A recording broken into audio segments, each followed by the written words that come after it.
In a quiet training center outside Moscow, a 12-year-old girl with intense focus and lightning-fast footwork drilled backhands for hours under the watchful eye of her coach. She spoke little, smiled rarely during practice, and carried herself with a calm that belied her age. While other juniors dreamed of fame, she chased precision, perfecting angles, studying opponents' patterns, and treating every point like a puzzle to solve. That girl was Mirra Andreeva, and though she had yet to play her first professional match, seasoned scouts already whispered, "This one is different." In just 2 years, she would rise from obscurity to stun Grand Slam champions, ignite global headlines, and signal the arrival of tennis's most exciting new generation. Born on April 29, 2007, in Krasnoyarsk, Siberia, a city known more for its harsh winters than sporting glory, Mirra grew up in a family with no tennis background. Her father, Alexei, worked in logistics. Her mother, Anna, was a school teacher. They noticed her athleticism early, enrolling her in swimming and gymnastics before she picked up a racket at age 6 at a local club. What began as recreation quickly became obsession. By 8, she was trained 6 days a week, often traveling hours to compete in regional tournaments. At 10, she moved with her mother to Sochi to access better coaching, then later to Moscow, where she joined the prestigious Spartak Tennis Club, the same academy that shaped Maria Sharapova and Daniil Medvedev. Her breakthrough came not through viral hype, but relentless consistency. In 2022, at just 15, she won the European Junior Championship, defeating older, more experienced players with a game built on intelligence rather than power. She didn't rely on booming serves or flashy winners. Instead, she used exceptional court coverage, pinpoint depth, and a two-handed backhand that could redirect pace with surgical accuracy. Coaches noted her maturity. She rarely argued with umpires, recovered instantly from errors, and studied match footage like a tactician. The tennis world took notice in 2023. Making her WTA debut as a qualifier in Istanbul, she reached the semifinals, defeating top 50 player Angelina Kalinin along the way. Weeks later, at the French Open, she became the youngest Russian woman to win a main draw match at Roland Garros since Sharapova in 2003. But it was her 2024 Wimbledon run that turned her into a global sensation. Ranked outside the top 100, she stunned former champion Simona Halep in the first round, then defeated world No. 10 Ons Jabeur in a 3-hour thriller filled with sliding retrieves and nerveless tiebreaks. By the time she reached the 4th round, losing only to eventual finalist Jasmine Paolini, analysts were calling her performance the most composed debut by a teenager in modern Grand Slam history. What sets Mirra apart isn't just talent, it's temperament. In an era of emotional outbursts and social media theatrics, she remains strikingly grounded. She gives short, thoughtful post-match interviews in fluent English and Russian, credits her team, and deflects personal praise.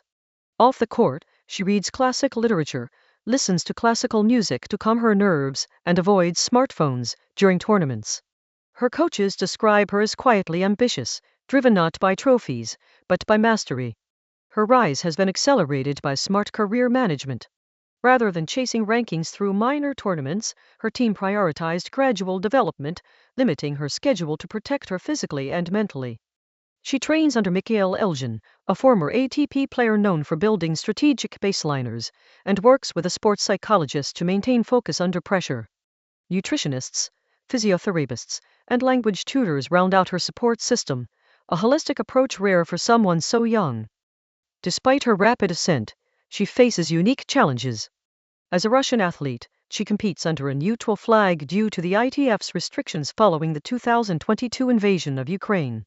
She cannot represent her country in team events, hear her anthem, or wear national colors. Yet she handles the situation with grace, focusing solely on her performance and refusing to engage in political commentary. Fans admire her for turning limitation into motivation, proving that identity on court transcends passports.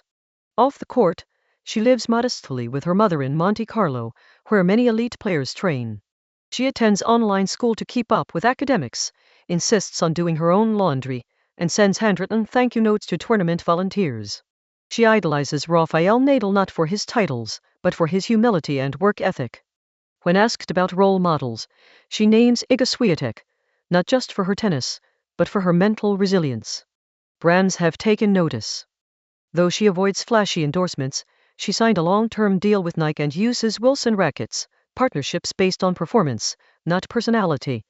Unlike many teen stars, she hasn't launched a clothing line or social media brand. Her Instagram features training clips, book recommendations, and occasional shots of her beloved Siberian cat. Nothing staged, nothing commercial. Experts believe her ceiling is extraordinary. At 5'8", she has room to add strength without sacrificing agility.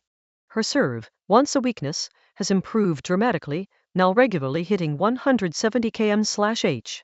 Her return of serve, already elite, allows her to dictate rallies from the first shot.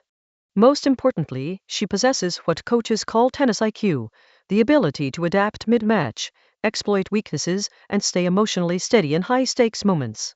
In 2024, she finished the year inside the WTA Top 30, the youngest player in that tier, and was named WTA Newcomer of the Year. Yet she remains hungry. During off-season training, she added drop shots and net approaches to her arsenal, signaling a willingness to evolve beyond baseline grinding. Her goal, according to those close to her, isn't just to win majors, it's to redefine what it means to be a complete player in the modern game. Mirra Andreeva's story is still being written, but its opening chapters already pulse with promise. She represents a new kind of prodigy, not loud, not marketed, but deeply prepared. In a sport increasingly dominated by data and drama, she brings something rare, quiet excellence. And if her trajectory continues, the tennis world may soon stop calling her a future star and simply acknowledge what she already is, one of the best in the world.